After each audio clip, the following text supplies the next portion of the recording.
আওয়ামী লীগকে ইঙ্গিত করে প্রধান উপদেষ্টা ডক্টর মোহাম্মদ ইউনূস বলেছেন, পলাতক একটি দল দেশকে অস্থিতিশীল করার চেষ্টা করছে। চেষ্টা থাকা সত্ত্বেও অন্তর্বর্তী সরকার রাজনৈতিক দলগুলোর সাথে সংলাপ এখনো শুরু করতে পারেনি। বিবিসি বাংলাকে দেওয়া সাক্ষাৎকারে এসব কথা বলেছেন ডক্টর ইউনূস। তিনি আরো বলেন, ধ্বংসস্তূপের মতো পরিস্থিতি থেকে ঘুরে দাঁড়িয়ে অর্থনীতি সহজ করেছে সরকার, দেশে বিদেশে অর্জন করেছে আস্থা।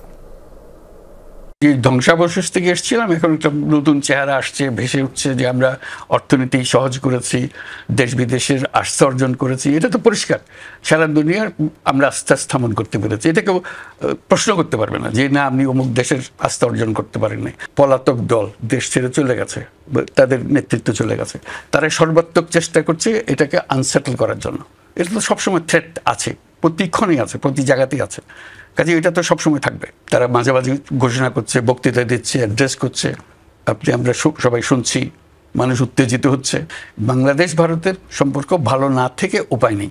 আমাদের সম্পর্ক এত ঘনিষ্ঠ, আমাদের পরস্পরের উপর নির্ভরশীলতা এত বেশি, এবং আমাদের ঐতিহাসিকভাবে, রাজনৈতিকভাবে, আমাদের অর্থনৈতিকভাবে আমাদের সম্পর্ক এত ক্লোজ সম্পর্ক, সেটার থেকে আমরা বিচ্যুত হতে পারবো না।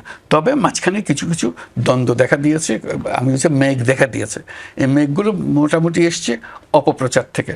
অপপ্রচারের সূত্র কারা সেটা অন্যরা বিচার করবে, কিন্তু এই অপপ্রচারের ফলে আমাদের সঙ্গে একটা ভুল বোঝাবুঝি হয়ে গেছে। সেই ভুল বোঝাবুঝি থেকে আমরা উত্তরণ করার চেষ্টা করছি।